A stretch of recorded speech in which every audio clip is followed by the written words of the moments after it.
We've boarded the aircraft. We've pushed back from the gate. It's time for the next episode of Ask the Captain.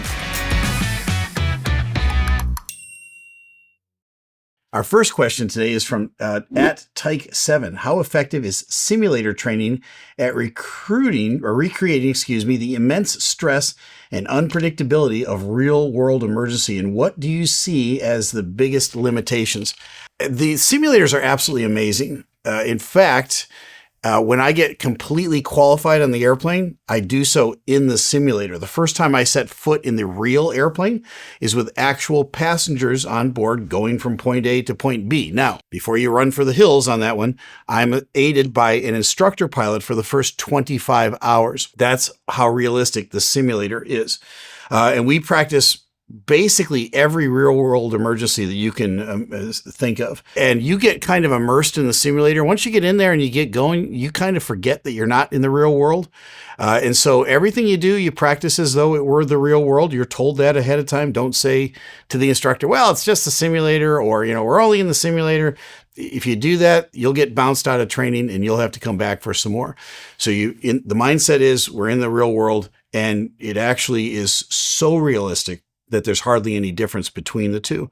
So many times the simulator training I've had that actually did end up happening in the real airplane, the real airplane was actually easier, simpler than the actual simulator scenario. So that's good. It's good across the board. Great question. Next is at Marie9472 writes, what are the medical standards, particularly around alcohol, substance abuse, and chronic illness that airline pilots must meet, and how is compliance monitored throughout a pilot's career? That's a great question. The commercial pilot group in this country is the most physically scrutinized work group of any work group in the entire country. I have to take a comprehensive flight physical every 6 months. Every 12 months, I have to get an EKG. And in addition to that, there's a whole host of things that I can't have. I can't keep flying if I have diabetes. I can't keep flying if I have substance abuse issues. Now, there are programs in place to help pilots with those sort of things. But the two main areas, and this was ICAO, the International Civil Aviation Organization, outlined these last year in a working paper.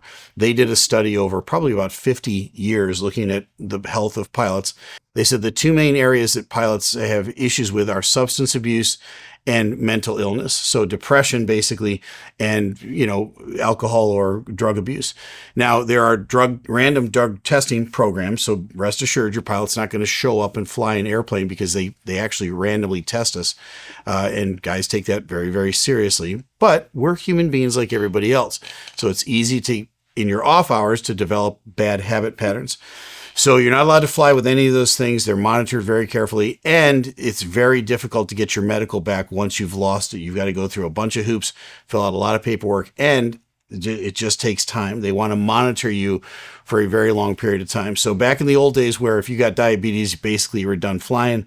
And then it was 10 years to get your medical back. They've moved those things along much better because there's much better treatment for those things these days. So pilots can get their medical back and have diabetes and still fly as long as it's treated properly. And there's nothing wrong with that. So it's very, very comprehensive. That's a great question. All right, next question. At Dean Tate 8326. I was on a flight that had a sudden go around. Can you walk us through the decision-making process and actions in the cockpit during a last-minute aborted landing? Well, we practice this all the time in the simulator when I go for my training, and they'll spring it on you. You'll be flying at what you think is a normal approach. You'll get down to about 100 feet, and the instructor from behind you will say, hey, there's a fuel truck that just moved onto the runway in front of you. Go around. And so at that moment, you say to your co-pilot, going around, you hit the toga button, the take off and go around button. You ask for the flaps from wherever they are up to 20. You register a positive rate of climb. You get your power set properly. You ask for the gear up and the missed approach altitude to be set. And now you got to start flying the published missed approach or whatever tower tells you to do. There's a lot going on in about a 10-second swath of time, but we practice it over and over again, so it goes fairly smoothly. Why would we do that? Well, something developed that wasn't right in front of us, and it's not safe to land. You saw a video that we did on this channel about a Southwest jet that went around because a flex jet crossed the runway as they were just about to touch down. Heads up on those guys' part. They did that kind of last second, go around, cob down the power, flaps up, off they go, right? They avoided a disaster. So there's any number of things that could happen at the end. It's up to the pilot judgment and discretion. That's why you want mature pilots up in your cockpit. All right, next is Claire 16 writes, I've noticed the U.S. line up and wait, in quotes, procedure isn't common in Europe. Could you explain the philosophy behind this practice and its inherent risks? I wouldn't agree with that. I get line up and wait all the time in Europe. In fact, it depends on airport to airport. Heathrow, for instance, will have you line up behind somebody else that they've already put in line up and wait. So they'll say, your call sign, line up and wait behind, and then they say who the other aircraft is. That means they're about to launch them for takeoff. So about the time you're coming up behind this other aircraft, they're saying clear for takeoff, and the other guy takes off. So it's very common over in Europe, line up and wait. It's very common over here as well. It just depends on the frequency and how much traffic each individual airport is handling. But I wouldn't say it's an American use versus a European thing at all. All right, next is at Bob Brown, Emory Village. I recently observed ATC speaking English to one plane and Spanish to another. Yeah, it happens a lot. How common is multi-language communication from controllers, and what are the potential safety implications? Well, we did a video recently on Aeromexico that landed just over top of a Delta flight down in Mexico City. Delta was put into line up and wait. Then they were cleared for takeoff. They had started their takeoff roll. Aeromexico had been cleared to land, and they, I don't know why, either didn't see the airplane or didn't want to. They went right over top of them and landed on the same runway. Delta stopped and aborted their takeoff. In my mind, one of the issues was that the tower was talking to Aeromexico in Spanish and talking to Delta in English. The international language of aviation is English.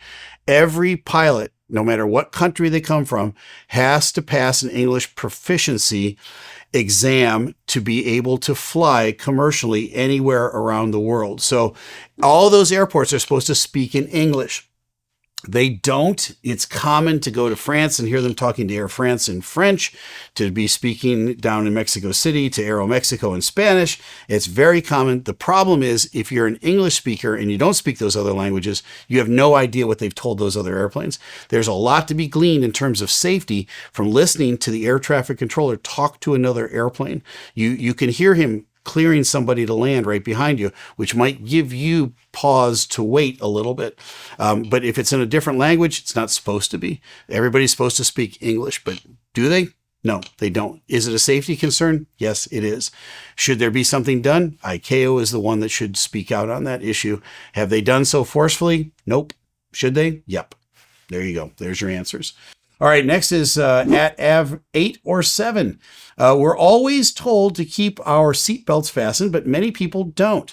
From a pilot's perspective, can you describe the forces involved in unexpected turbulence and why that simple rule is so critical? Yeah, great question. The biggest danger of not fastening your seatbelt is the ceiling right above you. So if you're sitting back in coach, many times the ceiling is like right here. You can reach up and touch it, right? Because you can grab your gasper. So if I hit a pocket or I hit a turbulence, severe turbulence, and you come flying out of that seat, your head is going to hit that overhead with a lot of force. Now, I'm not saying it's going to fracture your skull or break your neck, but why would you want to risk that sort of thing? Just for the comfort of taking your seatbelt off? Some people just have a kind of a pathological dislike of seatbelts, and I don't understand it. At least keep it loosely around you so that if you do kind of come up out of your seat, it grabs you before you hit the overhead. And folks, the thing you don't want to see in the back of an airplane is everybody's got their seatbelt fastened. The plane hits severe turbulence, and 4 or 5 people that didn't fasten their seatbelt go flying through the air. That will get your attention in not a good way. And you don't want to be one of those people that goes flying through the air. So again, just keep your seatbelt fastened. It's no big thing to do that. You can keep it loosely around you while we're flying, but for goodness sake, keep it fastened. All right. Great reminder. All right, next is at Jim Love 6707. When passengers are injured because they ignored the seatbelt sign, what is the general feeling about personal responsibility versus airline liability within the pilot community? Well, I don't know. That's probably a better question for an attorney. I don't know exactly what the liability is. When I turn that seatbelt sign on, it's a reminder. What are the legalities of it? I wouldn't want to go to court and try to get an injury claim if that seatbelt sign was on and you didn't have your seatbelt fastened. I certainly wouldn't lie about it if you didn't have your seatbelt fastened, because there's lots of eyewitnesses that can tell whether you did or you didn't. And certainly when you come flying out of that seat and there's no damage to the seatbelt mechanism, you clearly didn't have it fastened. So I would say, just from my perspective, I don't ever want anybody to get hurt on any of my flights. And so in the 42 years that I've been flying airplanes, there's only been one incident where somebody got hurt on one of my flights. And it was because we were in moderate turbulence. We had not only turned the seatbelt sign on, but we had made a public address to everybody to make sure that your seatbelt was fastened. And we had told the flight attendants to all take a seat and fasten their seatbelt. 7 people got hurt on that flight, 4 passengers that didn't keep their seatbelt fastened, and 3 flight attendants. There's no excuse for that. All right. But yeah, it's important. I don't ever want to hurt anybody. Next is at Celeste in Claire, 1835. I've been told that losing an engine is no big deal. Can you clarify the real level of danger when an engine fails and catches fire, and what the immediate actions are in the cockpit? All right, that's several questions. Is it no big deal? It's a kind of a deal, but from my perspective, I train for this all the time. Here's why it's really no big deal. The airplane is rated to fly on one engine, and it flies just fine. It can even climb, most airplanes, on one engine. And so can we get back to the airport and land safely? Yes. And in fact, when I go overseas, over the North Atlantic, the airplane I'm flying on is called an ETOPS rated airplane. And I've got either 2 hours, 3 hours, or 4 hours, depending on how many systems are working or not working on the airplane, to get to a suitable field on a single engine. So these engines are extremely reliable, but on occasion, one of them will fail, hopefully not 2. But if one fails, you're most likely going to make it to an airport, and you're going to do so safely. Now, if the engine catches on fire, that's one thing. We're going to put that fire out. What's the immediate action up in the cockpit, whether it's an engine fire or failure? I've got what's called a quick reference checklist. It's a laminated checklist that I pull out, and I do the first 5 items on that quick reference checklist. And so regarding an engine shutdown, the first is auto throttle, and both pilots confirm that I've touched the auto throttle. I turn it off. Next is I come over to the throttle level. You're thinking that is the power levers, right? I come over to the thrust lever and I grab the one that's in question. Let's say it's the left side. I confirm that with the other pilot. He says, yep, that's the right one. And I bring it back to idle.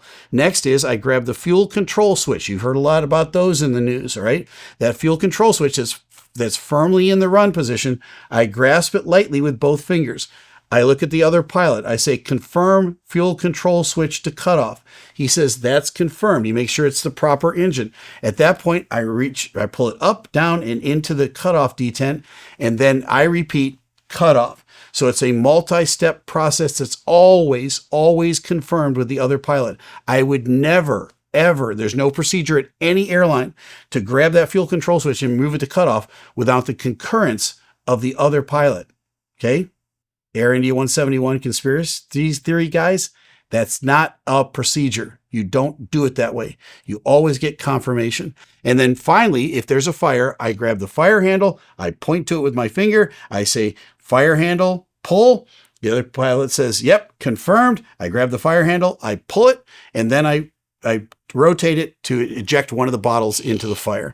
Those are the first 5 steps in the procedure. That's what happens on every engine fire or failure. Now you know. Okay. Next is at Bob D 2659. With my experience in emergency response, I know evacuations have their own dangers. What is the thought process for a pilot when deciding if an evacuation will cause more harm than good?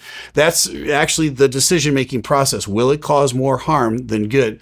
And so you've got to evaluate, and it's many times a very fluid situation. If you've got like smoke and fumes in the back of the airplane, is exposing people to that going to be worse than coming down the slides? Or if there's really no big deal in the back of the airplane, and let's say there's an engine that was on fire, but it's pretty much gone out, and it's just maybe a little bit of smoke from it, and I'm waiting for the fire crew to come up and put their fire agent on it. Do I want to keep everybody on the airplane? Most likely. If that fire is not in control when I land on the runway and it's still going, I'm going to evacuate everybody from the airplane because it might get worse. So those are all kind of the judgments that an experienced pilot and captain will have to make based on a very fluid situation with their airplane. There is no substitute for judgment, experience, and maturity in the cockpit. Just there isn't. Okay, the next is Cindy Ferguson, 8855. Can you explain the process of fuel dumping? What happens to the fuel, and does it pose a risk to people on the ground? That's an awesome question. We don't fuel dump very often, but I did in the Navy on occasion. I think twice I fuel dumped, and you're supposed to be above 5,000 feet if you want to. The reason that you would fuel dump is to lower the weight of the aircraft so you can safely land and not have an overweight or an extremely overweight landing. The fuel dissipates above that altitude. By the time it gets down to the ground, it's just completely gone. It's vaporized into the general air mass. Does it pose a risk to people on the ground? Not really. But if you got below 4,000 feet and you were fuel dumping, could it pose a risk? Yeah, but it's in general something that can be cleaned up. It's not really desired, so we try to do it above 5,000 feet if we have to do it. Honestly, in most cases, you don't really even have to fuel dump. You can just land overweight. But excellent question. All right. At Arthur Shalik, 2362. Why don't more aircraft have external cameras on the wings or tail to give pilots a direct view of the engines and control surfaces during flights? Don't really need those things. They're just going to add extra weight to the airplane. That's it. I've got sensors and indicators up in the cockpit that give me all the information I need about engine fires, engine failures, the control surfaces. I've got a button that I can bring up, that I can push, that I can look at all the control surfaces on the airplane, whether they're operating or whether they're not operating. So it's extremely well covered by the existing systems on the airplane. Looking at it's not going to help me. And at the end of the day, I can send one of the pilots back to go look out a window. You can do that too. All right. The old eyeballs still work pretty good. All right. Next is Sun Dragon 7703. How significant is the issue of counterfeit parts in the aviation maintenance world, and what safeguards are in place to prevent them from ending up on an aircraft? I don't know to answer that question. If that's an issue, let me know in the comments on this. I don't know of anybody on our aircraft, obviously Boeing and Airbus, they buy directly from Boeing and Airbus. I don't know of them buying parts like from China or, Taiwan or someplace that you wouldn't necessarily want the parts to come from. I don't think that's a thing. So I think we always go with the OEMs, the original equipment manufacturers, when we do at our major airlines. Now, maybe there's some smaller outfits that do. I don't know. Maybe that's why you want to fly a big airline. Okay.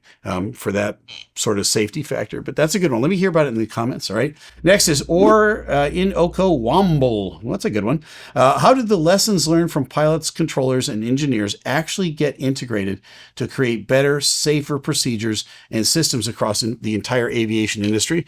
At my airline, we have a thing called the ASAP program.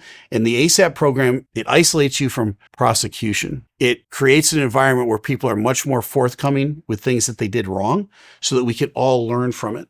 And really, you want a forthcoming culture. The aviation community is the best in the world at that. We share all of the things that we do wrong, and then we learn from it and we disseminate it in training. I do quarterly training every 3 months. I have a battery of tests I have to take and answers I have to give. And then when I go to my training every 9 months, I have to pass check rides. Many of those check rides have changed over the years based on things that have happened in the industry that we've all shared collectively. So it really, really works out well in my industry. And that's why it's such a safe industry. It's so safe to fly. All right, next is at Downbeats Music Lessons. How do performance teams like the Blue Angels fly directly at each other and in close formation without colliding? And how do their systems differ from commercial aircraft. Well, that's because those guys are demigods, right? In my mind, what they do is absolutely incredible. Just a few, feet away from each other at the speeds that they're at. But they do there's a lot of visual referencing in what they do. So let's say a runway is 150 feet wide, and they're doing this kind of head-to-head thing, at a runway. It looks to you from your perspective like they're going right at each other. Well, actually, one guy's lined up on one edge of the runway and the other guy's lined up on the other edge of the runway. Now, they practice this over and over and over again to get it right. So now they're going, 500 miles an hour right at each other, but they actually know that they're separated by about 150 feet. And when they like that, and then of course, right after that, they do the dramatic thing. They turn the smoke on and the one airplane goes like this and the other airplane goes like that. And it looks like they just missed each other. All of that's for effect. But yeah, I love going to those air shows, and I know you do too. And it's absolutely spectacular what they do, and very, very dangerous. But that's why they are the best of the best doing it, and it's very entertaining. Good question. At Dave, Andrew 589 writes, with your retirement approaching, what are your thoughts on the mandatory age 65 retirement for the airline pilots, and what happens to all the accumulated experience? Well, I'm dead set against the mandatory retirement age. Here I am with you, and I've basically got 20/20 vision. I'm going to turn 65 in 2 months. Every once in a while, you'll see me with a pair of cheaters on, but that's about it. I'm in very good health. Everybody ages a little bit differently, and the system that's in place, every 6 months, I've got to get that extensive physical for my entire life. That system catches people actually much younger than me that have health issues. And so there's nothing wrong with that system. Why can't we keep that going forward? Why is there a mandatory retirement age?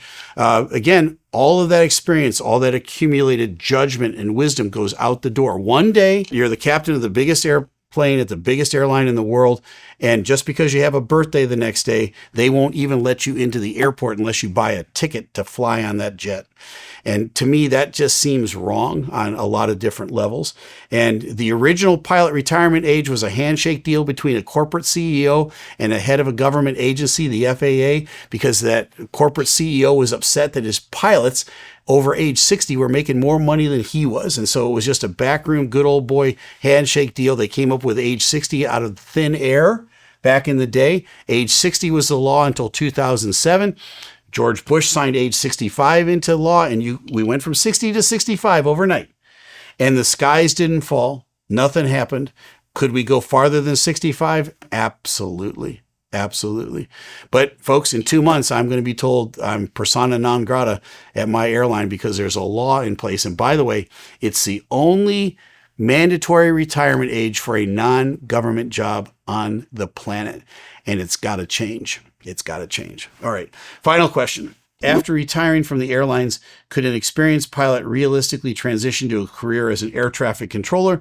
And what other paths are common? Well, no is the answer to that, because air traffic controllers are forced to retire at age 56.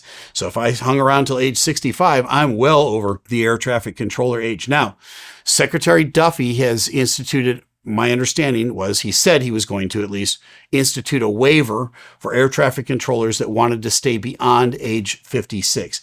My question and my admonition to Secretary Duffy is this: why can't you do the same thing for pilots? We've got a pilot shortage in this country.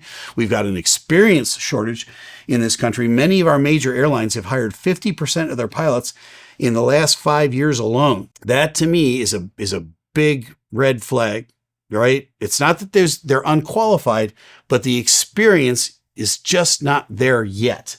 Right. And so with that being said, you're throwing out the old experience on one end and you're bringing in the young green guys on the other end. Now they're qualified, they're trained. Yep. Got all that. Not trying to diss my younger pilots, but there's no substitute for age, maturity, and judgment. There just isn't. But no, I couldn't become an air traffic controller because I've already timed out on that. And it takes several years to train as an air traffic controller. Great questions today. You know what, folks? Keep the good ones coming. Only the best make it on to Ask the Captain, but yours might be the next one. We're out accumulating the next questions for the next Ask the Captain as I speak. So thanks for joining us today on Ask the Captain.